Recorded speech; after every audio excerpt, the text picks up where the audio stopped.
अस्सलाम वालेकुम नाजरीन, उम्मीद करता हूँ आप सब खैरियत से होंगे और अपने चैनल पॉलिटिकल थॉट में आपको खुशामदीद कहता हूँ।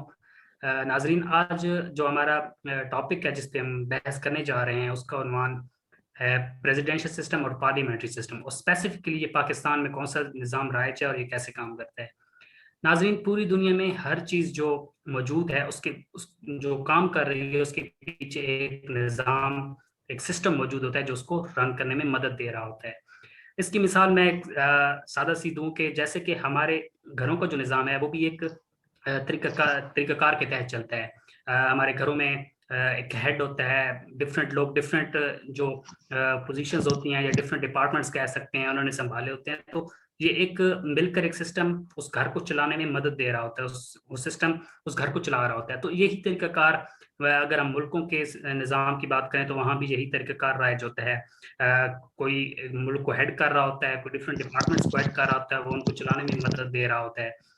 तो नाज़रीन, पाकिस्तान में इस वक्त कौन सा सिस्टम चल रहा है, पाकिस्तान में कौन सा सिस्टम सूटेबल है, कौन सा सिस्टम आवाम की नज़र में अच्छा है और कौन सा सिस्टम फ्यूचर में हमारे लिए बेहतर हो सकता है, इस पे एक जायजा लेंगे। और इस बात पे, इस डिस्कशन को कैरी करने के लिए मेरे साथ मौजूद है मोहम्मद बिलाल अरशद और उनके साथ मौजूद है शेख अंसर इकबालपुरी साहब। तो नाजरीन, सबसे पहले जो मैं अपना क्वेश्चन करूंगा वो शेख अंसर इकबाल से। मेरा क्वेश्चन है कि सर, पार्लियामेंट्री सिस्टम और प्रेसिडेंशियल सिस्टम का एक प्रिसाइजली से इंट्रोडक्शन आप हमारे नाजरीन के सामने रखिएगा कि ये दोनों क्या हैं और ये कैसे काम करते हैं। जी अंसर भाई।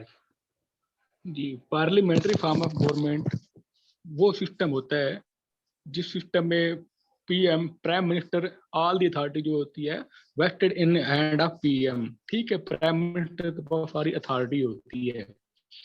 ठीक है, और प्रेसिडेंशियल फॉर्म ऑफ गवर्नमेंट जो होता है उसमें प्रेसिडेंट के पास सारी पावर होती है। ठीक है, मतलब प्रेसिडेंट फॉर्म ऑफ गवर्नमेंट में सारी अथॉरिटी प्रेसिडेंट के पास होती है। ठीक है, और इन दोनों में फर्क मेन क्या आ जाता है कि पीएम के पास वो एग्जीक्यूटिव का भी सरबराह होता है और पार्लियामेंट का भी सरबराह होता है। ठीक है, और दूसरी तरफ जो अगर प्रेसिडेंट है वो सिर्फ वो जो जब प्रेसिडेंशियल फॉर्म ऑफ गवर्नमेंट होता है वो सिर्फ एग्जीक्यूटिव का सरबराह होता है, वो पार्लियामेंट का सरबराह नहीं होता। ये इन दोनों का मेन डिफरेंस है और यही डिफरेंस इन दोनों की मेन तारीफ है। जी सर भाई। अंसर भाई, मुझे ये बताइएगा कि पाकिस्तान में इस वक्त कौन सा निज़ाम काम कर रहा है, ब्रीफली सर बता दीजिएगा। जी जी, देखें पाकिस्तान में पार्लियामेंट्री फॉर्म ऑफ गवर्नमेंट के तहत वो निज़ाम चल रहा है क्योंकि वो सारी अथॉरिटी पीएम के पास है।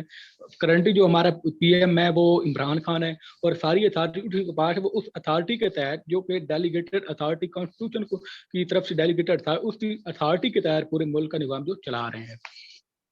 जी थैंक यू। बिलाल अरशद, आप मुझे ये बताइएगा कि सेपरेशन ऑफ पावर और फ्यूजन ऑफ पावर इस ज़िमन में क्या है, इसको आप थोड़ा सा आप एक्सप्लेन कीजिएगा।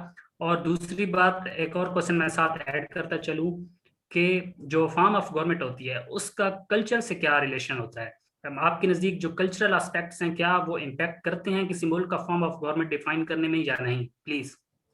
अंसर भाई की बात को बढ़ाते हुए कि जैसे उन्होंने कहा कि प्रेसिडेंशियल और पार्लियामेंट्री फॉर्म ऑफ गवर्नमेंट में मेन डिफरेंस ये है कि एक सरबराह होता है सिर्फ पार्लियामेंट का, एग्जीक्यूटिव का एक सरबराह होता है मुल्क का। इन्होंने बिल्कुल ठीक कहा। इसके साथ चंद ये और बातें हैं कि जब एक पार्लियामेंट्री सिस्टम मुल्क में राइज होता है तो इसमें आपने जो काबीना के अरकान होते हैं, आपके एडवाइजर जिसे हम कहते हैं, वो आपने पार्लियामेंट से ही लेने होते हैं। पार्लियामेंट्री सिस्टम में ये एक आपके लिए जुरिस्डिक्शन है। लेकिन प्रेसिडेंशियल फॉर्म ऑफ गवर्नमेंट में आप प्रेसिडेंट पे डिपेंड करते हैं, वो जहाँ से मर्जी लोगों को ले आए, वो क्वालिफाई हो जिस मर्जी शोबे से ले आए। एक ये मेन डिफरेंस है। देन हम कहते हैं कि फ्यूजन ऑफ पावर, जैसे आपने बात की, parliamentary system fusion of power के तहत काम करता है। हर एक दूसरे बंदे पे डिपेंडेंट है। अगर काबीना में एक बंदे से गलती होती है तो पूरी काबीना की गलती से सबर होती है और पूरी काबीना को डिसमिस होना पड़ता है। लेकिन प्रेसिडेंशियल फॉर्म ऑफ गवर्नमेंट जो है इसमें ऐसा निज़ाम नहीं है। फर्स्ट अमंग ऑल का सिस्टम नहीं है, का कंसेप्ट नहीं है। यहाँ पे प्रेसिडेंट ऑल इन ऑल है, जिस तरह की मर्जी ऑर्डर पास कर सकता है। वो सम टाइम लेजिस्लेटिव ब्रांच को ओवर रूल कर सकता है, लेकिन पार्लियामेंट्री सिस्टम में ऐसा नहीं है। ये मेन डिफरेंस आ गया सर। और जैसे आपने कहा कि कल्चर कैसे डिफाइन करता है पॉलिटिकल सिस्टम को, कल्चर का बड़ा अहम किरदार होता है। कल्चर ही बताता है कि आपके यहाँ कौन सी फॉर्म ऑफ गवर्नमेंट चलेगी, आपके लोगों का मिजाज बताएगा, उनके फैसला करने की कुव्वत बताती है। जैसे हम बहुत सी मिसालें दे सकते हैं, लेकिन जो मोस्ट यूजेबल एग्जाम्पल है वो ब्रिटिश की है। हम उसको कहते हैं कि वो नेशन स्टेट है। जब बरतानिया बना और अब जिस तरह वो 200 साल से ज़्यादा उसकी हिस्ट्री है, तो वो एक नेशन के अंदर से स्टेट बनी आज। वो कहते हैं मतलब पार्लियामेंट, बरतानिया की पार्लियामेंट को कहा जाता है। वहाँ के लोगों ने डिसाइड किया, कल्चर ने डिसाइड किया, उनके थॉट्स ने डिसाइड किया कि हमें एक ऐसा निज़ाम चाहिए जिसके तहत हम चलाएंगे मुल्क को। वहाँ पे मोनार्की थी, अब parliamentary form of government rise है। पाकिस्तान में भी कुछ ऐसा ही है। पाकिस्तान में पहले मुगल रहे, बादशाह रहे, मुसलमानों की हुकूमत रही, लेकिन खिलाफत राइज रही। इसके बाद क्या हुआ, ब्रिटिश आ जाते हैं, जंग होती है, वो अपना निज़ाम राइज कर देते हैं, हम आज़ादी की तहरीक चलाते हैं। लोगों का अभी भी फंडामेंटल कंसेप्ट वही था कि यहाँ पे एक ऐसा हुक्मरान होना चाहिए जो ऑल इन ऑल। 1935 एक्ट आता है, पाकिस्तान उसे अडॉप्ट कर लेता है इंटरिम कॉन्स्टिट्यूशन के तहत। लेकिन पाकिस्तान की जब आवाम उस मसले में फंसी हुई थी कि यहाँ पे निज़ाम कैसा रहा, हम लोगों ने कागज़ के ऊपर से अडॉप्ट कर लिया, लेकिन मेंटली शायद हम उसको अडॉप्ट ना कर सके। इसलिए 1947 में पाकिस्तान में ब्रिटिश के निज़ाम का जब पार्लियामेंट्री फॉर्म ऑफ गवर्नमेंट हमने राइज कर लिया। इसके ऊपर मजीद बहस कर सकते हैं, जैसे टॉपिक बढ़ेगा इसके ऊपर मजीद हम बहस करेंगे सर।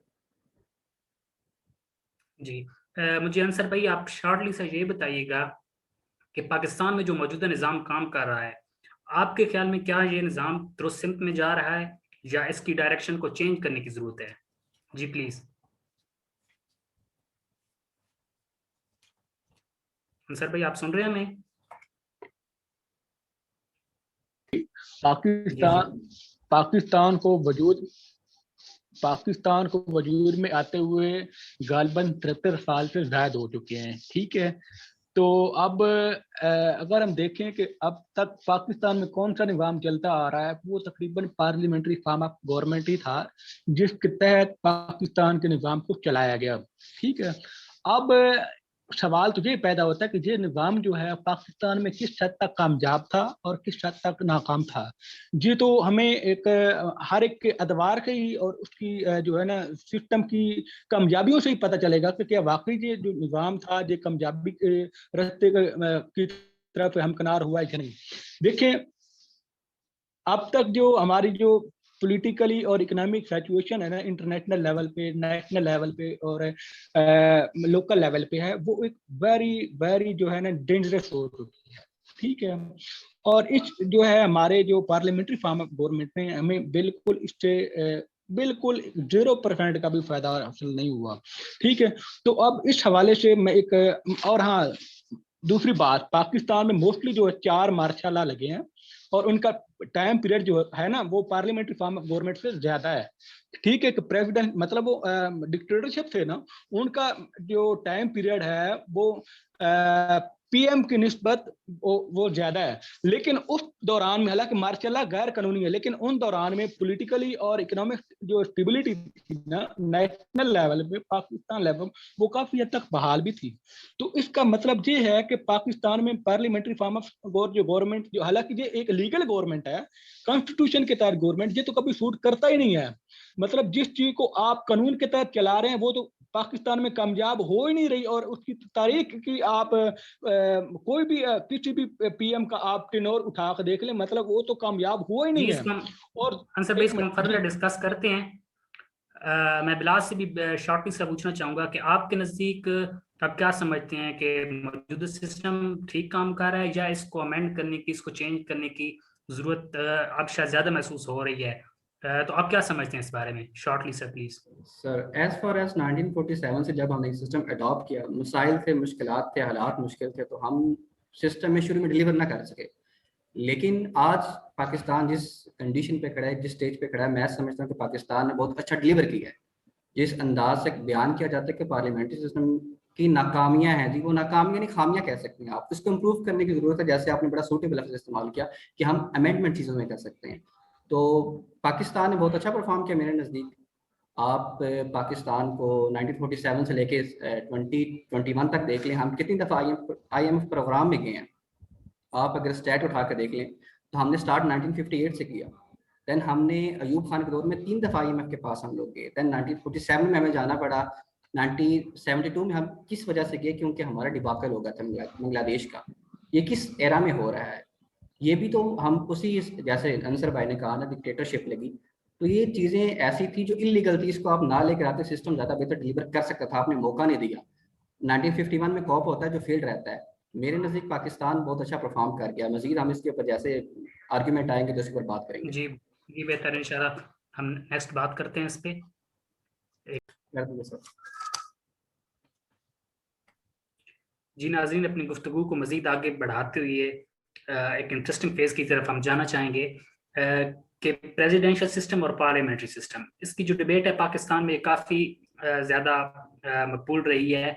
और चूंकि जैसे कि हमारे पार्टिसिपेंट्स ने कहा कि इसकी जो हिस्ट्री है, प्रेसिडेंशियल सिस्टम भी रहा है मिलिट्री डिक्टेटरशिप्स के दौर में, और इसके अलावा पार्लियामेंट्री सिस्टम जो हमारी डेमोक्रेसी या जो पार्लियामेंट्री जो अभी करंटली चल रही है। तो ये जो डिबेट है ये काफ़ी इंटरेस्टिंग मौज़ूआत पर मबनी रही है। तो मजीद इस पे हम क्या इसके मेरिट्स और डीमेरिट्स को डिफाइन कर सकते हैं, इसके लिए मजीद मैं जानना चाहूँगा कि बिलाल अरशद, इन्होंने पार्लियामेंट्री सिस्टम के बारे में बात किया है कि इनके नज़दीक ये बहुत ज़बरदस्त तरीके से काम कर रहा है और उसमें मजीद इसको बेहतर बनाने के लिए हम इसमें मजीद इम्प्रूवमेंट्स लेके आ सकते हैं। तो मैं इनसे ये जानना चाहूँगा कि आप इस पार्लियामेंट्री सिस्टम को मजीद आप क्या समझते हैं कि इसको कैसे इम्प्रूव किया जा सकता है, और उसके मेरिट्स क्या हैं आपके नज़दीक, और प्रेसिडेंशियल सिस्टम के डीमेरिट्स क्या हैं आपके नज़दीक, ये हमारे नाज़रीन को आप बताइएगा प्लीज़। सर पार्लियामेंट्री सिस्टम मजीद इसमें ये आप इसके बेनिफिट्स ये कि देखें, जैसे हम कहते हैं ना कि मैं एक बेस बनाता हूँ इस्लाम की। इस्लाम में कहा जाता है कि आप जब फैसला करते हैं दूसरों को साथ लेके चलें, उनसे मशवरा करें। तो पार्लियामेंट्री सिस्टम आई थिंक उसके ऊपर बिल्कुल सही बैठता है कि जब एक पीएम कोई बात करता है तो वो अपनी काबीना का मशवरा लेने का पाबंद होता है।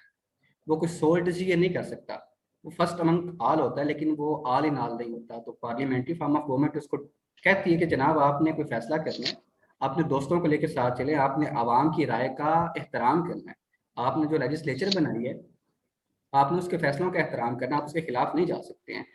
हाँ ये ज़रूर है कि जब भी 2/3 मेजोरिटी किसी दौर में आती है, ये लोग मिस यूज़ करते हैं, आप उसको उस मिस यूज़ को रोकने की कोशिश की जा सकती है। चेक एंड बैलेंस का निज़ाम जो पाकिस्तान में मौजूद है, मेरे ख्याल से बड़ा बेहतरीन निज़ाम मौजूद है। फ्यूजन ऑफ पावर बड़े अच्छे तरीके से काम कर रही है, लेकिन हर्डल्स आती हैं, निज़ाम कोई भी परफेक्ट नहीं होता, उसमें खामियां होती हैं। तो आप एक निज़ाम लेकर आ सकते हैं, कॉन्स्टिट्यूशन के अंदर अमेंडमेंट कर सकते हैं कि जी आप जो लोअर हाउस हमारा पावरफुल है उसकी पावर को थोड़ी सी कम करके आप अपर हाउस को दे सकते हैं कि चेक एंड बैलेंस का मेयार मजीद बेहतर हो जाए। आप जुडिशरी की जो मैं यहाँ मैं एक चीज़ ऐड करना चाहूँगा आपके साथ कि सिंगापुर के प्राइम मिनिस्टर ने, फॉर्मर प्राइम मिनिस्टर ने एक मौके पर कहा था कि अगर पाकिस्तान अपना जो सिस्टम है इसको चेंज करके अपनी किस्मत चेंज कर सकता है तो क्यों वो सिस्टम चेंज की तरफ नहीं जाता। इसके अलावा उन्होंने मजीद ऐड ये भी किया था कि पाकिस्तान में जो पार्लियामेंट्री सिस्टम चल रहा है इसमें जो गवर्नमेंट और अपोजिशन का रोल है वो इंतहाई अजीब किस्म का है कि ये एक दूसरे पर इल्ज़ाम, बजाय कि आप इसको एक, जैसे आपने बात की थी कि इम्प्रूवमेंट्स की जरूरत है, तो हम देख रहे हैं कि पिछले 12, 13, 14 साल से जो पार्लियामेंट्री सिस्टम चल रहा है 18th अमेंडमेंट के बाद से 11 साल से चल रहा है, करंटली बात करें तो इसमें आप क्या देखते हैं कि जो अपोजिशन का रोल और ये जो गवर्नमेंट का रोल है, क्या इसको ये इम्प्रूवमेंट की तरफ जो आप मेरिट्स की बात कर रहे हैं क्या ये उन मेरिट्स की तरफ जाएगा? आप इससे क्या समझते हैं इसके लिए? बिल्कुल, जो अभी एटमॉस्फेयर की आप बात करते हैं ना 70s या बाकी एरा को निकाल के, तो अभी तो हम नहीं कंस्ट्रक्टिव की तरफ जा रहे हैं, लेकिन हमें जाना पड़ेगा। हमने 90s का एरा देखा, क्या कुछ नहीं चलता रहा बेनज़ीर और मुशर्रफ के दरमियान। हमने 2001 देखा, हमने जो डिक्टेटरशिप में देखा किंग्स पार्टीज बनती रही। मेरे नज़दीक अगर ये जो डिक्टेटरशिप में किंग्स पार्टी ना बनती, एक दूसरे के ऊपर ब्लेम गेम ना होती, आपके यहाँ बैकवर्ड वो पार्टीज ना बनती, तो ऐसा निज़ाम शायद ना होता। महादीर मोहम्मद बिल्कुल ठीक कहा है कि आपका जो करंट पॉलिटिकल सिस्टम है और जो अपोजिशन का रोल है कंस्ट्रक्टिव नहीं है, बनाया जा सकता है। आप हाल ही की गवर्नमेंट देख लें, आप पीपल पार्टी की गवर्नमेंट देख लें, आप पीएमएलएन की गवर्नमेंट देख लें, इन्होंने अपोजिशन को एंगेज करने की कोशिश नहीं की। खासतौर पर मैं करंट पॉलिटिकल पार्टी की बात करता हूँ कि कई मामला के ऊपर एंगेज किया जा सकता था। मेरे ख्याल से यहाँ पे मैं कहूँगा कि पार्लियामेंट्री सिस्टम की थोड़ी सी नाकामी नहीं, खामी जरूर है कि आप सिस्टम ने तो कहीं नहीं कहा कि गलत है, सिस्टम तो कहता है कि ये चीज़ें ठीक है, लेकिन आप इम्प्लीमेंट करवाने में नाकाम रहे। मेरे नज़दीक ये खामी नहीं, खामी है, नाकामी नहीं है सिस्टम की। जी अंसर भाई, मैं आपसे ये पूछना चाहूंगा कि पाकिस्तान एक हेट्रोजीनियस सोसाइटी है, जहाँ डिफरेंट एथनिसिटीज हैं, डिफरेंट सेक्टेरियनिज्म है, Punjab, Sindh, Balochistan, KP, different segments से लोग ताल्लुक रखते हैं, तो आपने प्रेसिडेंशियल सिस्टम को किस बेस पे प्रेफर किया कि प्रेसिडेंशियल सिस्टम यहाँ इम्प्लीमेंट होना चाहिए, या यूनिटरी फॉर्म ऑफ गवर्नमेंट को हम पाकिस्तान में ज्यादा बेहतरी से चला सकते हैं? तो इसकी आप मेरिट्स क्या हैं, ये आप हमारे नाज़रीन के सामने रखिएगा प्लीज। देखिए, पहली बात तो आपने की है कि डिफरेंट सेगमेंट है हमारे पाकिस्तान में, तो उसमें प्रेसिडेंशियल फॉर्म ऑफ जो गवर्नमेंट है वो कैसे कामयाब हो सकता है। देखिए, जब डिफरेंट सेगमेंट हो ना किसी भी मुआशरे में, किसी भी कंट्री में, किसी भी प्रोविंस में, तो वहां पे जस्ट डंडा काम करता है। जो प्रेसिडेंट होता है ना, प्रेसिडेंशियल फॉर्म ऑफ जो गवर्नमेंट होता है ना, उसके पास अब एब्सोल्यूट अथॉरिटी होती है। वो किसी का बाउंड नहीं होता, ना वो पार्लियामेंट का बाउंड होता है, ना एग्जीक्यूटिव का बाउंड होता है, और ना जुडिशरी का बाउंड होता है। एज लाइक टू पीएम, ठीक है, पीएम तो हर तक बाउंड होता है। पार्लियामेंट जब वोट ऑफ कॉन्फिडेंस लाना जाए, मतलब वो हर तरह का बाउंड होता है। प्रेसिडेंट किसी का बोर्ड नहीं होता, वो अपने मुशीरों को, अपने वजीरों को, अपनी जो है कैबिनेट के मिनिस्टर के, उसकी मुशावरत के साथ जो मुल्क जो जिस तरीके से वो जो समझता है, जैसे वो समझता है, क्योंकि अवाम ने तो इलेक्ट तो किया है, उसने परफॉर्मेंस देनी है, तो वेरी बात नेक्स्ट टेन्योर में उसने आना है। तो उसने जिस मकसद के लिए अवाम ने उसे इलेक्ट किया है, वो उसने पूरी करनी है। उसके पास कोई किसी किस्म की मतलब ये प्रेशर नहीं होता कि आप ये काम करो, हम आपको ऐसा कर देंगे। जिस तरह हाल ही में इमरान खान, ये दोनों पार्टियां जो एक दूसरे को चोर चोर कहने वाली जब ये कर रही है position, presidential form of government में ऐसा कभी नहीं होगा। और दूसरा, हाँ, दूसरा जो पाकिस्तान का मेन बेनिफिट होगा वो ये होगा कि प्रेसिडेंट, आपको जो नाजरीन को मजीद इंफॉर्मेशन के लिए बता दूं, प्रेसिडेंट जो होता है वो हेड ऑफ, मतलब वो चीफ ऑफ आर्मी स्टाफ भी होता है।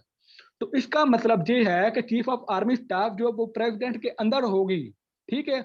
और मिलिट्री भी जो कभी पॉलिटिक्स पे कभी इन्वॉल्व नहीं हो सकेगी, जो कि पाकिस्तान हमेशा इस चीज से जो है ना छुटकारा पाया जाएगा आने वाले वक्तों में, जब अगर प्रेसिडेंशियल फॉर्म ऑफ गवर्नमेंट जो है वो लागू होता है तो, ठीक है। क्योंकि पाकिस्तान में जो पार्लियामेंट्री फॉर्म ऑफ गवर्नमेंट की जो मेन जो है रुकावट है कामयाबी की, वो है मिलिट्री का पॉलिटिक्स में इन्वॉल्व होना।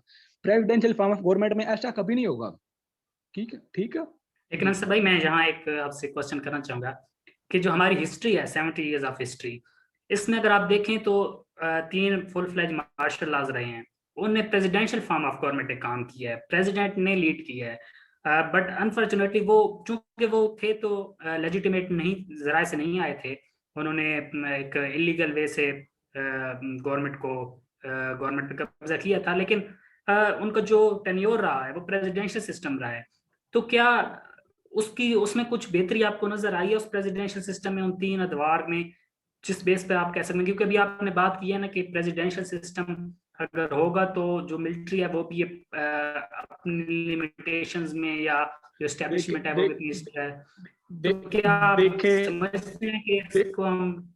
जी जी जी जी, देखें, पाकिस्तान में 4 मार्शल लगे हैं।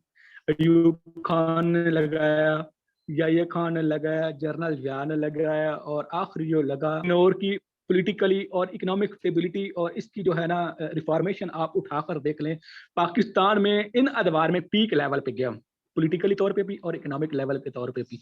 चाहे इनकी जो हुकूमत थी वो इलीगली थी, लेकिन इलीगल हो के भी इन्होंने ऐसे लीगली काम किए कि इंटरनेशनल लेवल पे भी इनकी जो है ना इन्होंने अपना डंडा मनवाया, लोहा मनवाया, ठीक है। अच्छा, अब मैं इस हवाले से मतलब ये कहना चाहता हूँ कि क्योंकि डंडा क्यों मनवाया, क्योंकि इनके पास डंडा होता था, वो उन डंडे के जरिए उन्होंने हर उस डंडे को इस्तेमाल और अथॉरिटी को इस्तेमाल करते हुए पूरी सिस्टम को चेक एंड बैलेंस के जरिए उन्होंने चलाया, जिसकी वजह से आज भी मोस्टली जो पाकिस्तान में रहने वाले जो लोग हैं वो जो है प्रेसिडेंशियल फॉर्म ऑफ गवर्नमेंट के फॉलोअर हैं। वो जी कहते हैं कि जब तक ये इम्प्लीमेंट नहीं होगा पाकिस्तान में कभी बेहतरी और खुशहाली की उम्मीद कोई नहीं लगा सकता। जी, ठीक है, ठीक है। बिलाल, मैं आपसे इसी चीज हाँ, को फर्दर मजीद डिस्कस करना चाहूंगा कि जैसे अंसर भाई ने बात की कि बेशक वो इलीगल वे से आए या लेजिटिमेसी मैटर नहीं कर रही, हम यहाँ डिस्कस कर रहे हैं कि फॉर्म ऑफ गवर्नमेंट कौन सा ज्यादा सूटेबल है। तो उनके नजदीक जो हमारी इकोनॉमिक ग्रोथ है या जो पॉलिटिकल ग्रोथ है उस हवाले से उन्होंने बात की है कि वो मिलिट्री जो अदवार है उनमें ज्यादा अच्छी रही है। आप इस पे क्या कहना चाहेंगे कि क्या आपके नजदीक जो हमारी ग्रोथ रेट था वो ज्यादा मिलिट्री दौर में ज्यादा स्ट्रांग क्यों रहा है, या पार्लियामेंट्री दौर में उसके जो उसमें फ्लक्चुएशंस आई हैं? आप इस पे क्या बात करेंगे प्लीज? जैसे अंसर भाई ने कहा कि डिक्टेटरशिप रही है, प्रेसिडेंशियल सिस्टम रहा है, लेकिन उन्होंने साथ ही कहा कि इलीगल रहा है, अलाउ आइन नहीं करता इसको। तो एक इलीगल चीज को लीगलाइज वो करने जा रहे हैं, तो ये इस बेस के ऊपर के अंदर मार्शल लॉ नहीं लगेगा। तो मार्शल लॉ की वजह से सब कुछ होता रहा है, तो नौबत ही नहीं आएगी ऐसे मामलात की। तो जैसे आपने कहा कि नहीं, हमारी जो डिबेट है ना वो फॉर्म ऑफ गवर्नमेंट पे है। वो जी लेजिटिमेसी लेजिटिमेसी तो एक डिफरेंट मैटर है ना, कि वो किस प्रेसिडेंशियल सिस्टम और पार्लियामेंट्री सिस्टम के ज़िम्मन में आप क्या देखते हैं कि इसको कंपेयर कीजिएगा। जैसे हमने पहले बात की कि कल्चर डिसाइड करता है क्या होगा, तो लेट द पीपल डिसाइड हम कहते हैं। तो कल्चर डिसाइड करे, हमारे यहाँ एक बंदा डिसाइड ना करे कि सिस्टम कौन सा होगा। और जैसे आपने कहा कि अनएम्प्लॉयमेंट और जीडीपी रेशियो की बात करें, तो जैसे मैंने कहा 1958 से हमने IMF से कर्ज लेना स्टार्ट किया। देन उसके बाद हम चले जाते हैं 1968 पे, हमने लिया $68,000 IMF से। देन 72 में 84,000 लिया, ये आ जाता है 74 75,000। हमारा कर्जा बढ़ता जा रहा है, लेकिन हमने किस अदवार में सबसे ज्यादा लिया ये डिपेंड करता है। तो हमारे पास आ जाता है ज़ियाउल हक का दौर, तो हमने उसमें पहली दफा 3,49,000 की किस्त एक ली थी, दूसरी दफा 7,30,000 की किस्त एक ली थी। तो आप इससे अंदाजा कर लें कि हमारे यहाँ जो वो कहते हैं ना कि ग्रोथ होती रही, किस बुनियाद के ऊपर होती रही। ये बात ठीक है कि हमारे यहाँ मसाइल रहे, टेररिज्म रहा, बाकी तमाम चीज़ रही, लेकिन इसके साथ साथ जब भी प्रेसिडेंशियल सिस्टम आया डिक्टेटरशिप की फॉर्म में, हमारे यहाँ लाल मस्जिद जैसे वाक़यात हुए, हमारे यहाँ अकबर बुट्टी जैसे वाक़यात हुए, हमारे यहाँ बांग्लादेश की डिबाकर जैसे वाक़यात हुए। मेरे नज़दीक अगर प्रेसिडेंशियल सिस्टम की बजाय पार्लियामेंट्री सिस्टम होता, तो हम इन चीज़ों को टेबल टॉक के जरिए हल कर लेते हैं। हमारे यहाँ एथनिसिटी जैसे आपने बात की, हेटेरोजेनियस सोसाइटी है, तो मुझे नहीं लगता कि एक ऐसा आदमी जिसके पास तमाम ताकत होगी और वो ये सोचेगा कि मुझे बाकी सेगमेंट्स का ध्यान रखना है, वो ये सोचेगा कि मुझे जो ठीक लगता है I will decide that thing. ये नहीं कि एक सेगमेंट पंजाबी है या एक क्या, ये तो हम लोगों को इन्होंने डिवाइड किया हुआ है ना। वो ये नहीं सोचेगा कि हमने बिल्कुल। इंटरेस्ट कहाँ पे देखने हैं। बाकी आप अनएम्प्लॉयमेंट की बात करते हैं, तो अनएम्प्लॉयमेंट जरूर यहाँ पर रही है, क्योंकि जब भी 1956 में क्या मसाइल रहे, हमें नया मुल्क था, तमाम चीज़ दोबारा बनानी थी, इंडस्ट्री नहीं थी। 1960 में इंडस्ट्री लगती है, लेकिन कर्ज भी हमने लिया होता है, उसकी पेमेंट भी करनी होती है, फिर दूसरे मसाइल आ जाते हैं, सीटो सेंटर ऑफ ज्वाइन कर लेते हैं, देन आपकी वार हो जाती है, आपको उस वजह से मुश्किलात का सामना होता है। देन 69 में आप इलेक्शन अनाउंस करते हैं, डिबाकल हो जाता है, डिबाकल की वजह से आपके हालात और ख़राब हो जाते हैं इकॉनमी के। जो भी बंदा आएगा उसने कर्ज तो लेना है। भुट्टो साहब आते हैं, उनको IMF के पास जाना पड़ता है। भुट्टो साहब की जो पॉलिसी की फॉरेन पॉलिसी आप उनकी देखिए मल्टीलैटरलिज्म की थी। उन्होंने कहा कि तमाम ममालिक के साथ हमें लेके चलना चाहिए। OIC की बात की, अयूब खान की बात क्यों नहीं कर सका? ज़ियाउल हक ने उसको मिस यूज़ किया OIC को, ये कह के जी वो बात ठीक है कि अगर सोवियत अफगानिस्तान पे हमला करते और ये तमाम चीज़ें इधर आ जाती, लेकिन इसका एक नुकसान हमें ये भी तो हुआ कि हमने तालिबान क्रिएट कर दिए, जो हमें आज तक नुकसान पहुंचा रहे हैं। तो ये तमाम चीज़ें मेरे ख्याल से पार्लियामेंट्री सिस्टम ज़्यादा बेटर है इंस्टेड ऑफ के प्रेसिडेंशियल सिस्टम ऑफ पाकिस्तान में लागू करें। जी अंसर भाई, मैं आपसे अगला क्वेश्चन करना चाहूंगा। जैसे बिलाल भाई ने बात की है कि जो प्रेसिडेंशियल सिस्टम जो पाकिस्तान में रहा है, अगर हम स्पेसिफिकली उसकी बात करें, तो उसमें जनरली ये रहा है कि जो अथॉरिटी है उसका मिस यूज बहुत ज्यादा किया गया है। अगर हम इस व्यू में अगर हम देखते हैं, तो क्या आप समझते हैं कि फिर भी प्रेसिडेंशियल सिस्टम ज्यादा सूटेबल है as compare to parliamentary form of government? क्योंकि इसमें अथॉरिटी सिंगल हैंड में होती है, प्रेसिडेंशियल के पास इतनी पावर होती है कि वो कोई भी डिसीजन विदाउट एनी हेजिटेशन ले सकता है। तो इसका जो मिस यूज का पहलू है, क्या आप उस व्यू में देखकर आप क्या राय देना चाहेंगे? जी आंसर भाई प्लीज।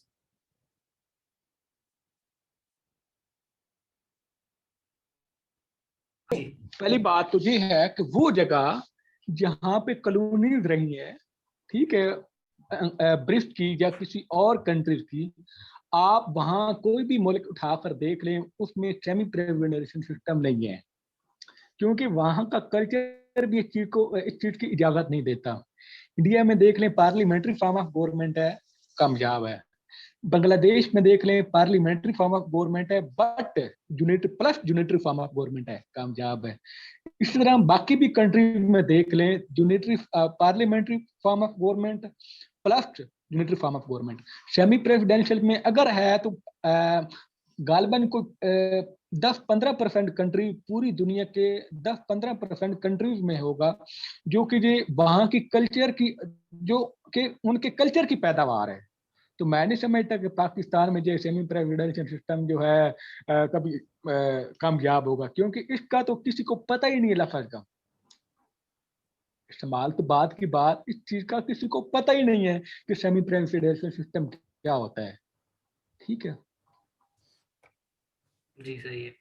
अंसर भाई की बात को बढ़ाते हुए मैं साथ भाई मैं थोड़ा सा कुछ ऐड जी करना चाहूंगा। ये जी जैसे बिल्कुल, अंसर जरूर भाई ने जरूर कहा ऐड कीजिएगा। जी हमारे यहाँ सिस्टम का लोगों को पता नहीं, सिस्टम का लोगों को वाकई नहीं पता। जैसे मैंने आगाज में कहा कि 1935 एक्ट आता है, हमने अपना लिया। कैड-ए-आज़म के बारे में कहा जाता है कि वो हामी थे प्रेसिडेंशियल सिस्टम के, लेकिन कैड-ए-आज़म के बारे में ये क्यों नहीं कहा जाता कि उन्होंने जब अपनी एक असेंबली में खिताब कर रहे थे, जब यहाँ पे कॉलोनी थी पाकिस्तान, अभी इंडिपेंडेंस हमें नहीं मिली थी, तो कोल्ड वार 2 में जब कुछ आर्मी के लोगों को पनिश किया गया तो कैड-ए-आज़म ने ये कहा था कि मेरे मुल्क की तमाम जो अफवाज है, तमाम पर्सनल है, वो लॉयल रहेंगे पाकिस्तान के। अगर ऐसा होगा तो वो भी इसी तरह पनिशेबल होंगे जैसे वो थे। कैड-ए-आज़म की बात जो ये की गई थी उसको इतनी अहमियत क्यों नहीं दी जाती।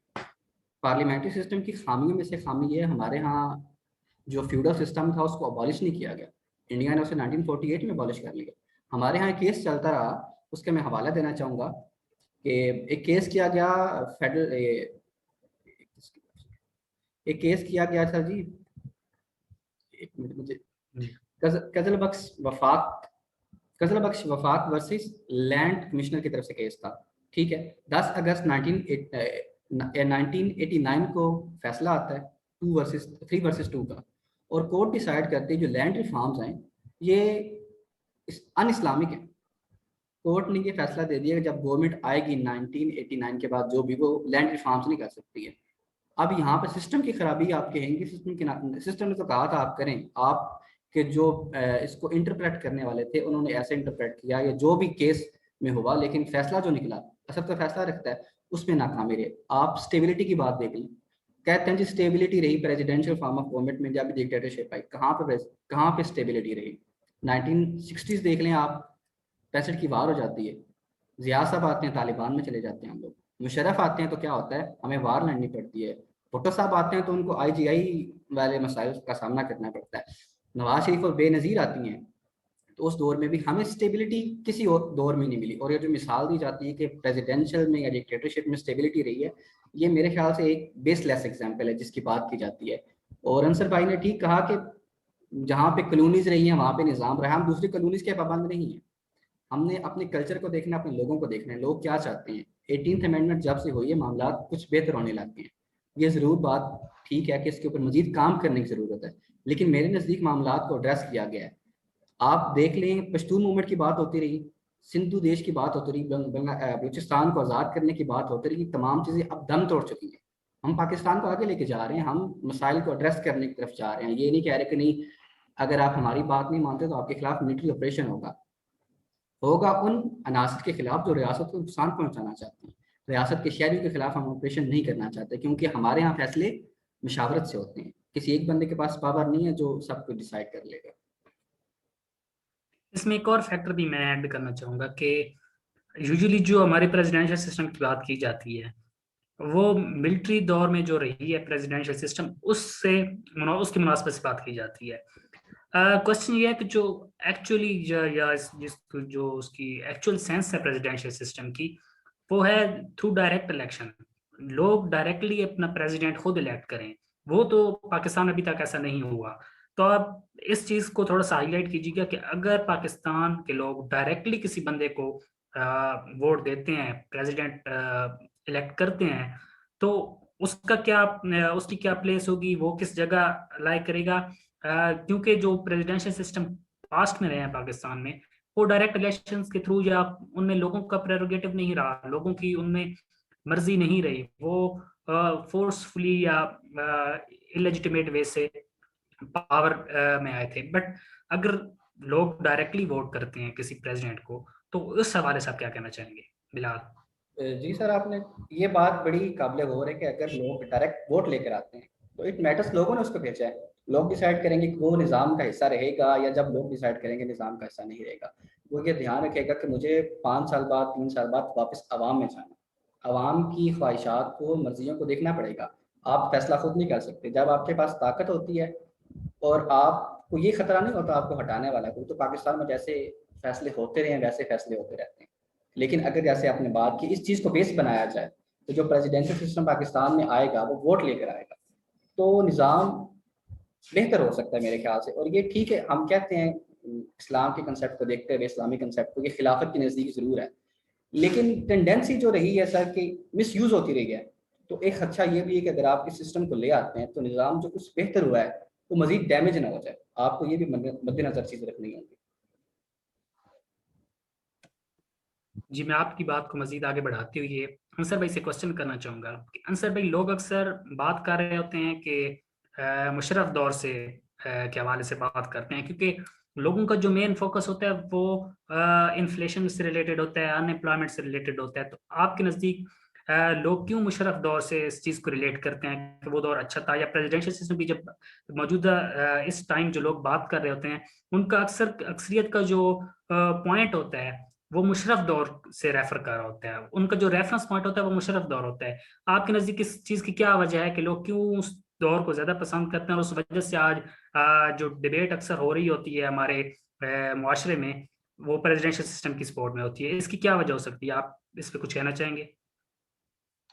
जी ये आंसर भाई। देखे ये देखे मुशर्रफ जो था वो मिलिट्री डिक्टेटर था, ये तो सभी को मालूम है। और दूसरी बात, ये जो मिलिट्री डिक्टेटर होता है, ये कोई भी सियासतदान होता है ना, उसकी खामियों को अच्छी तरह पकड़ता है। किसी भी सियासतदान की खामियों को, किसी भी सियासी निज़ाम की खामियों को अच्छी तरह जानते बूझते हुए तभी वो गैर आईनी और गैर कानूनी कदम उठाते हुए मार्शल लॉ लगाता है। ठीक है, फिर वो उन्हीं खामियों का इस्तेमाल करते हुए लेजिटिमेट के जरिए वो अपने टेनओवर को पूरा करता है।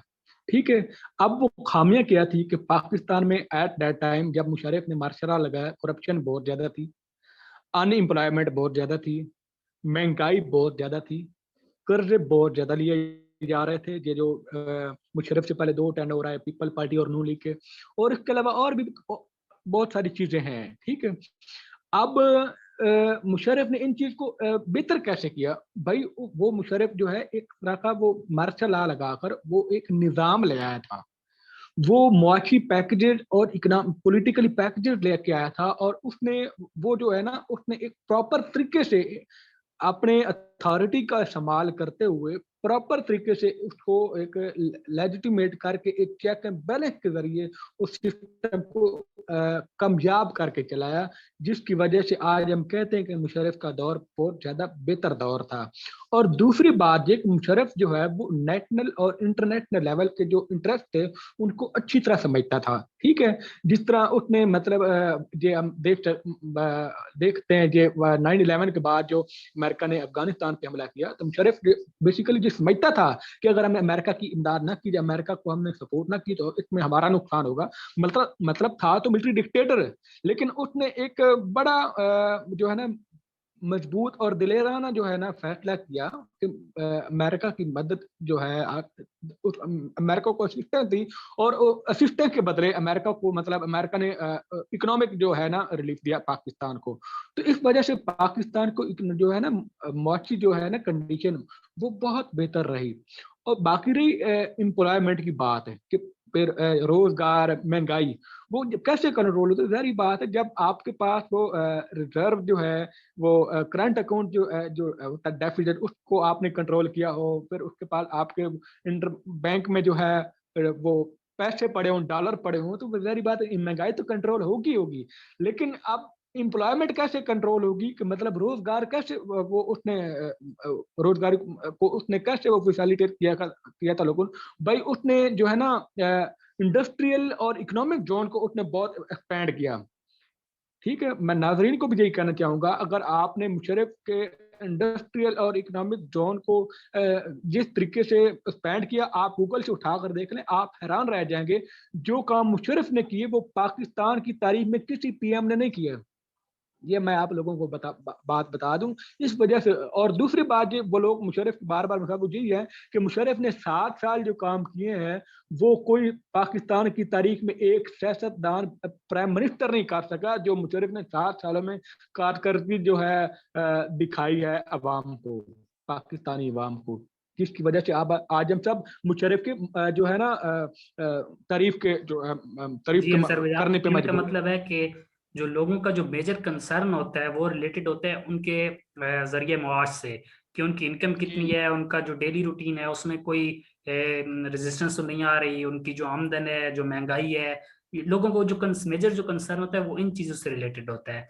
तो चूंकि मुशर्रफ के दौर में इतनी महंगाई नहीं थी, लेकिन उसके बाद डे बाई डे ये महंगाई बढ़ रही है, तो लोग शायद इस वजह से ही लोगों का जो फोकस है वो इस तरफ होता है कि प्रेसिडेंशियल सिस्टम एक अच्छा निज़ाम है, या लोग उसको तरजीह देने की कोशिश करते हैं।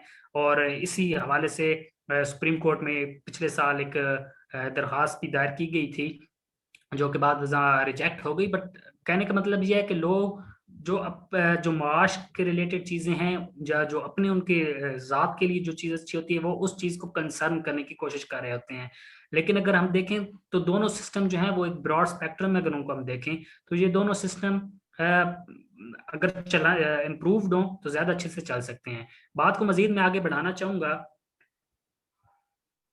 एक माइंड में एक चीज है कि ये सिस्टम प्रेसिडेंशियल सिस्टम के हवाले से अगर कोई बात करें तो लोग मुशर्रफ के दौर का हवाला देते हैं। इसके पीछे आप क्या लॉजिक समझ आती है? क्या लोग अपने, जैसे कि मैंने बात की है, मुआश के हवाले से कंसर्न है उनका, क्या वाकई यही रीजन है, या आपके नजदीक इसकी क्या वजह हो सकती है, क्या लॉजिक हो सकती है इस डिमांड के पीछे? जी बिलाल। जी सर, बिल्कुल अंसर भाई ने बिल्कुल ठीक बात की कि मिडिल क्लास ऊपर आई। जैसे मलिह लोधी अपनी किताब में जिक्र करते हैं कि मिडिल क्लास को मुशर्रफ दौर में एम्पावर किया गया। अच्छा, वो एम्पावर कैसे हुई, तो मैं उस थोड़ी सी स्टैटिक्स की तरफ जाना चाहूँगा। 1998 में हम लोग करते हैं एटॉमिक बम का एक्सपेरिमेंट, टेस्ट कामयाब हो जाता है, तो यूएस सैंक्शन लगा देता है पाकिस्तान को। तो पाकिस्तान को इकोनॉमिकली अच्छा खासा डैमेज पहुँचता है। तो पाकिस्तान की किस्मत अच्छी थी या नहीं थी क्या कहें, लेकिन इकोनॉमिकली हम कहते हैं अच्छी थी कि 9/11 हो जाता है, यूएस तमाम सैंक्शंस हटा लेता है, इकोनॉमिक एड देता है। मुशर्रफ साहब फिर आईएमएफ के पास जाते हैं इस बेस के ऊपर कि हमारे पास पैसे नहीं है, तो एक अच्छी खासी हैवी अमाउंट वहाँ से मिलती है।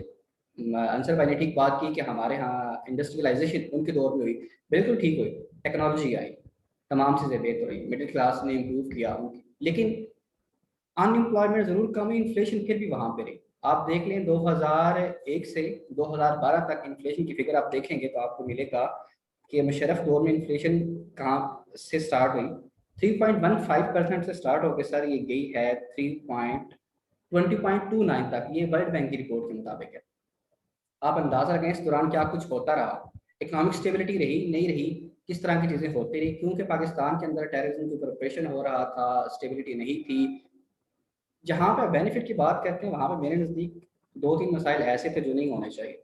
एक लाल मस्जिद का वाक़या, चीफ जस्टिस साहब का केस, और अकबर बुक्टी का जो ऑपरेशन किया गया, अगर वो चीज़ें ना होती तो शायद मैं भी कह रहा होता कि मुशर्रफ का जो दौर रहा था बड़ा बेहतरीन रहा था। लेकिन इसकी बेस की बात नहीं की जाती। जैसे अंसर भाई ने ये बात नहीं की कि 1998 में सैंक्शंस लग गई थी, हमारे इकोनॉमिक जो रिजर्व थे वो ठीक नहीं थे, हमें इकोनॉमिकली मुश्किलात का सामना था, और मुशर्रफ जब आया तो उनकी किस्मत या क्या कहें कि वो चीज़ें हमें बूस्टअप होकर मिली, तो पाकिस्तान को अल्टीमेटली इसका फ़ायदा हुआ।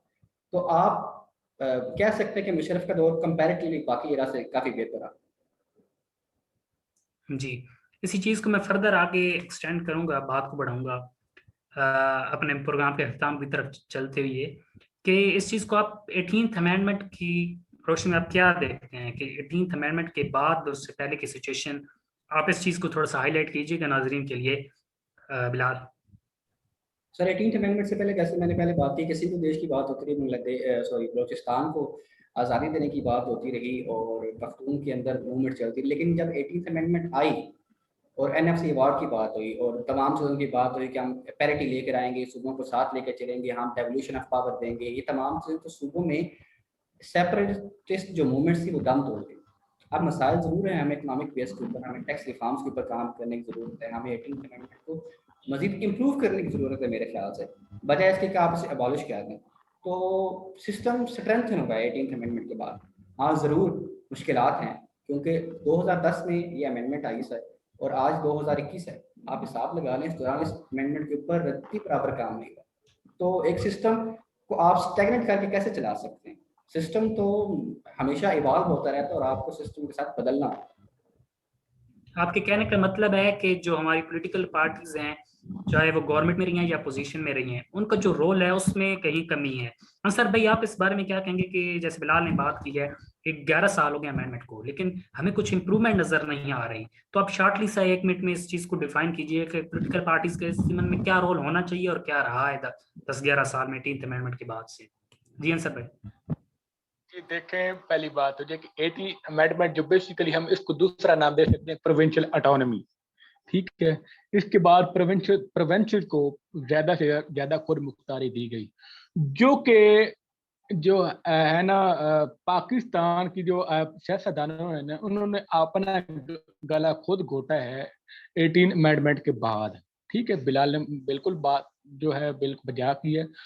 देखें, बांग्लादेश में जो कि 1971 में जो है हमसे जुदा हुआ था, अलग हुआ था, वहां के जो प्रोविंसेस है ना वो पाकिस्तान से ज्यादा हैं, ठीक है। अच्छा, अब देखें कि वहां निज़ाम कैसा चल रहा है। वहां पे जो पॉलिटिकल ऑटोनॉमी तो नहीं है, जो सारे इख्तियारात सेंटर के पास हैं, लेकिन उसके दूसरी तरफ हम पाकिस्तान में है कि हमने एक तो ये हमारे हाँ जो है ना पार्लियामेंट्री फार्म सिस्टम जो है वो बड़ा कमजोर था। जब ये कमजोर था, फिर हमने साथ इसका मजीद इसका बेड़ा गर्क कर दिया 18 अमेंडमेंट के बाद। जो अब हम इसको बिल्कुल ऐसे कह सकते हैं कि 18 अमेंडमेंट के बाद पाकिस्तान में बिल्कुल खैर खाई वाला जो है ना, खैर खाई और उम्मीद की जो है ना किरण, बिल्कुल इससे हम दूर हो गए, ठीक है। देख लें 18 अमेंडमेंट के बाद पाकिस्तान की सर्वे देख लें, इकोनॉमिक सिचुएशन देख लें, पॉलिटिकल जो है स्टेबिलिटी और वैल्यू इंटरनेशनल लेवल पे और नेशनल लेवल पे वो देख लें। हर मतलब किसी भी आप जो है ना इंस्टीट्यूशन को आप या किसी भी आप जो है आइटम को उठा लें, वो 18 अमेंडमेंट के बाद उसका बेड़ा गर्क हुआ है हर तरफ, तो इसकी हर जगह पे बेड़ा गर्क हुआ है। आपके नजदीक इसकी वजह 18th अमेंडमेंट है या पॉलिटिकल पार्टीज का रोल है? नाजरीन को देखना, ये पॉलिटिकल पार्टीज का रोल है भाई। ये पॉलिटिकल पार्टी ने सबने मिलकर तो किया है। इन्होंने भाई बारी बारी काम चलाने के लिए ये सारा कुछ किया। दरा अशराफिया का, अशराफिया ने अपने बारी बारी निजाम के तहत आने के लिए जी 18 अमेंडमेंट का जी उन्होंने सोचा उठाया भाई। देखें, पंजाब के अब पंजाब जब 18 अमेंडमेंट, 2 पॉलिटिकल पार्टी है ना पाकिस्तान में, एक पीपल पार्टी दूसरी नून लीग। पंजाब में जो है गिरफ्त मजबूत होगी और पीपल पार्टी में सिंध जो है इसकी गिरफ्त मजबूत होगी। दोनों जो बारियां आपस में लेते रहेंगे और देख लें एक दूसरे को, ये दोनों चोर कहने वाले जो बारियां भी लेते हैं, चोर भी कहने करते का हैं। मकसद आपका पॉइंट मैं समझ, आप कहना चाह रहे हैं कि जो 18th अमेंडमेंट है, पार्लियामेंट्री सिस्टम को ऑटोनमस कर दिया गया है, रेवोल्यूशन ऑफ पावर हुई है, उससे जो स्ट्रेंथ है वो पॉलिटिकल पार्टीज की बढ़ी है। जैसे जो पार्टी पंजाब से, ये एक कॉमन सी बात की जाती है जनरली कि जो पंजाब से जीत गई वो पूरे पाकिस्तान से जीत गई। तो ये जो कंसेप्शन है ये लोगों के माइंड में इस चीज से 18th अमेंडमेंट की वजह से बढ़ी है कि इन्होंने अपने फायदे के लिए इसको यूटिलाइज किया है। लेकिन हम इसकी तरफ जाना चाहेंगे कि क्या पॉलिटिकल पार्टीज को अपना रोल बेहतर करने की जरूरत है? टाइम बहुत कम रह गया, आप प्लीज इसको शॉर्टली सब बताइए कि पॉलिटिकल पार्टीज को कैसे बेहतर कर सकती हैं अंसर भाई। जैसे आपने कहा कि इसको कैसे देखें, पहली बात है मैं एक बात और प्रोविंशियल ऑटोनॉमी के हवाले से बात कर दूं। जब आप किसी प्रोविंस को, एक वफाक होता है यूनिट का, यूनिट के मिलने से एक वफाक बनता है। जब आप यूनिट को एक ऑटोनॉमी दे देते हैं तो वो वफाक नहीं रहता, वो कन्फेडरेशन नेम वफाक बन जाता है। तो पाकिस्तान में एट दैट टाइम जो हम अगर हम कह दें ना कि पाकिस्तान में नेम वफाक की पोजीशन है, तो मेरे ख्याल में ये कहना बिल्कुल गलत नहीं है। क्यों? अगर हम देख लें, इकोनॉमिक सिचुएशन देख लें, तो पाकिस्तान में इस टाइम पंजाब में गंदम जो है इसका रेट है 1800 रुपए और सिंध में चल रहा है 2000 रुपए। अब ये देख लें कि स्टेबिलिटी, इकोनॉमिक स्टेबिलिटी कैसे आएगी? इकोनॉमिक स्टेबिलिटी के साथ साथ पॉलिटिकल स्टेबिलिटी कैसे आएगी? पॉलिटिकल पार्टीज इसको इंप्रूव कैसे कर सकती हैं? अब सवाल ये इंप्रूव भाई, पाकिस्तान में तो पॉलिटिकल पार्टी तो असल में लोगों के मफाद के लिए है ही नहीं। तो ऐसी कौन सी, मैं तो नहीं समझता। लेकिन अगर इम्प्रूव करने की कोशिश की जाए तो वो क्या पहलू हो सकते हैं कि पॉलिटिकल पार्टीज इंप्रूव कर सकते हैं आपके नजदीक? मैं समझता हूँ, मुझे मेरा अपना पॉइंट ऑफ व्यू इस निज़ाम को जो है बिल्कुल कोलैप्स किया जाए, नए निज़ाम की तरफ आना चाहिए। क्योंकि जिस निज़ाम में और जितनी अमेंडमेंट करके हम यहाँ तक एंड का हमने बिल्कुल सिरे से उसका सिरा ही बिगाड़ दिया, तो मैंने यानी कि आप कहना चाहते हैं जी, थैंक यू, आप कहना चाहते हैं कि हम अपनी किस्मत बदलने के लिए, आपने सिंगापुर के फार्मर प्राइम मिनिस्टर वाली बात की है कि अपनी किस्मत बदलने के लिए हमें अपना निज़ाम बदलने की जरूरत है। मैं चीज को आगे, डिस्कशन को आगे मजीद बढ़ाते हुए बिलाल की तरफ जाना चाहूंगा कि बिलाल मुझे ये बताइए कि हम इस निज़ाम को चेंज कैसे कर सकते हैं। मतलब अगर हम प्रेसिडेंशियल सिस्टम की तरफ लोगों की राय हो वो जानना चाहें तो इसकी क्या टर्म्स एंड कंडीशंस हैं, ये किस तरीके से हो सकता है, इस पर अपनी क्या राय देना चाहेंगे प्लीज। जैसे कि टाइम कम है, टॉपिक को शॉर्ट करते हुए बेहतर तरीका हम ये कि रेफरेंडम इसके ऊपर करवाएं, लेट द पीपल डिसाइड उनको कौन सा सिस्टम चाहिए। जैसे आपने बात की कि हम इसको बेहतर कैसे कर सकते हैं, तो टैक्स के ऊपर बहुत से मसाइल हैं, इसके ऊपर बात की जा सकती है पार्लियामेंट में जाके कि टैक्स कलेक्शन कौन करेगा। दैन कहीं कहीं पावर का मसला आ रहा है कि असल में रेलवे किसके पास है, फेडरेशन के पास ठीक है, है। आपका पॉइंट आ गया कि आप कहना चाहते हैं कि जो हमारा फोकस है जो इस चीज को चेंज कर सकता है वो उसका एक ही हल है कि रेफरेंडम करवाया जाए। बाकी आगे जो डिपार्टमेंट्स हैं, जो डिवीजन ऑफ वर्क है, वो उसको हम डिवाइड कर सकते हैं फर्दर।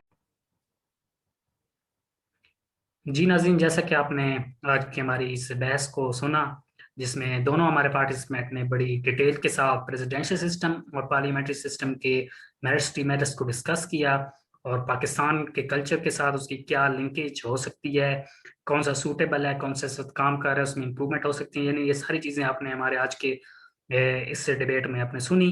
नाज़रीन, जेम्स मॉरन्स कहता है कि कोई भी निज़ाम हुकूमत ख़राब नहीं होता, सारे निज़ाम हुकूमत जो होते हैं वो दुरुस्त होते हैं जब तक वो बुराई को रोकने की कोशिश करते हैं या उसको रोकते हैं।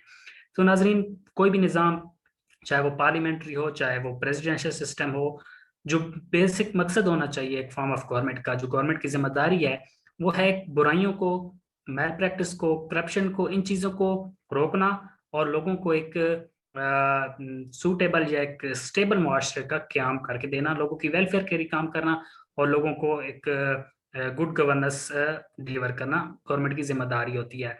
जो भी निज़ाम हुकूमत हो ये मैटर नहीं करता। नाज़रीन, इसके साथ ही हम इजाज़त चाहेंगे, इंशाल्लाह अपनी अगली वीडियो में एक नए टॉपिक के साथ आपकी खिदमत में हाजिर होंगे। तो हमारी अगर आज की ये वीडियो आपको अच्छी लगी हो तो इसको लाइक कीजिएगा और चैनल को सब्सक्राइब करना मत भूलिएगा। दुआओं में याद रखिएगा। अल्लाह ने के बाद।